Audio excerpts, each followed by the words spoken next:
Internet interconnected computer network की वैश्विक प्रणाली है जो दुनिया भर में डिवाइसेस को जोड़ने के लिए इंटरनेट प्रोटोकॉल सूट TCP/IP का उपयोग करती है। यह नेटवर्क का एक नेटवर्क है जिसमें स्थानीय, सार्वजनिक, शैक्षिक, व्यापार और स्थानीय नेटवर्क के ग्लोबल नेटवर्क शामिल है, जो इलेक्ट्रॉनिक, वायरलेस और ऑप्टिकल नेटवर्किंग प्रौद्योगिकियों की एक विस्तृत श्रृंखला से जुड़ा हुआ है।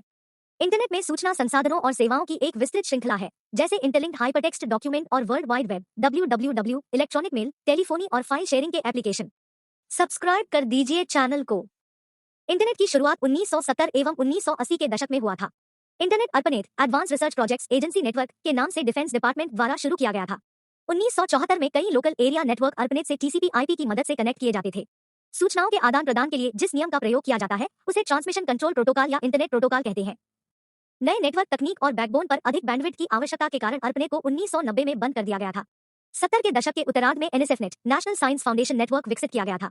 NSFNet का उपयोग US में सुपर कंप्यूटर केंद्रों को जोड़ने के लिए किया जाता है। कई कॉलेजों और विश्वविद्यालयों को इस नेटवर्क को जोड़ने के लिए प्रोत्साहित किया गया था। साइटों की संख्या में तेजी से वृद्धि हुई। 1993 में NSF ने इंटरनेट सेवाएं प्रदान करने के लिए इंटरनाइसी बनाया। भारत में पहली सार्वजनिक रूप से उपलब्ध इंटरनेट सेवा 15 अगस्त 1995 को राज्य के स्वामित्व वाली विदेश संचार निगम लिमिटेड VSNL द्वारा शुरू की गई थी। किसी भी कंप्यूटर को इंटरनेट से जोड़ने के लिए टेलीफोन लाइन को इंटरनेट सर्विस प्रोवाइडर से जोड़ना पड़ता है।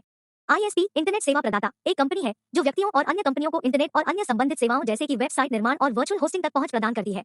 दुनिया में कहीं भी एक पल में दुनिया की सबसे तेज डाक सेवा जिसे ईमेल कहा जाता है और हम चैटिंग के माध्यम से किसी अन्य व्यक्ति के साथ संदेशों का आदान प्रदान करते हैं।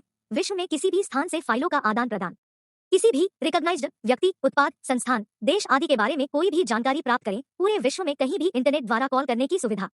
ऑनलाइन टीवी देखना, एक पल में एक दूसरे से कनेक्ट होना, खरीदारी करें, विदेशी उत्पाद भी, प्रवेश हेतु आवेदन तैयार करना, टेलीफोन बिलों का भुगतान और अन्य मनोरंजन का साधन जैसे गाने या फिल्में आदि और ऑनलाइन गेम्स खेलना। अपनी समस्याओं पर चर्चा कर सकते हैं और सुझाव प्राप्त सकते हैं, साथ ही दूसरों को भी उनकी समस्याओं पर सुझाव दे सकते हैं। वेबसाइट पर अपने उत्पाद का विज्ञापन देकर उसे प्रमोट करना। दुनिया के किसी भी स्थान के लाइव मानचित्र देखें। इंटरनेट का मुख्य लाभ किसी भी अन्य डिवाइस की तुलना में तेज संचार है। यह एक त्वरित प्रक्रिया है। इंटरनेट का उपयोग करके वीडियो कॉल, ईमेल आदि के रूप में संचार संभव है। जानकारी इंटरनेट के माध्यम से हम किसी भी प्रकार की जानकारी सर्च कर सकते हैं, जैसे शैक्षिक संबंधित, सरकारी कानून, बाजार की बिक्री, स्टॉक और शेयर, नई कृतियों आदि। सीखना इंटरनेट अब शिक्षा का एक हिस्सा बन गया है। होम स्कूलिंग जैसी शिक्षा इंटरनेट का उपयोग करके आसानी से की जाती है। शिक्षक अपने शैक्षणिक वीडियो को इंटरनेट पर अपलोड कर सकते हैं और जो दुनिया भर के लोगों द्वारा एक्सेस किए जाते हैं, जो सभी छात्रों के लिए सहायक है। मनोरंजन इंटरनेट अब मनोरंजन का सबसे लोकप्रिय रूप है। मूवी, गाने, वीडियो गेम आदि कई वेबसाइटों पर मुफ्त में उपलब्ध है। सामाजिक नेटवर्क सोशल नेटवर्किंग साइट्स की मदद से दुनिया भर के लोगों के साथ सूचनाओं का आदान प्रदान है। उदाहरण के लिए फेसबुक, ट्विटर और इंस्टाग्राम कुछ लोकप्रिय नेटवर्किंग साइट है। सब्सक्राइब कर दीजिए चैनल को। इंफॉर्मेशन और महत्वपूर्ण फाइल हैकर्स द्वारा आसानी से ली जा सकती है। विवरणों की सुरक्षा के लिए कोई सटीक प्रमाण नहीं है, जैसे हम खाता संख्या, पासवर्ड इत्यादि स्टोर करते हैं। अनावश्यक ईमेल, विज्ञापन आदि को कभी-कभी स्पैम कहा जाता है, क्योंकि उनमें सिस्टम को धीमा करने और उपयोगकर्ताओं को बहुत सारी समस्याओं का सामना करने की क्षमता होती है।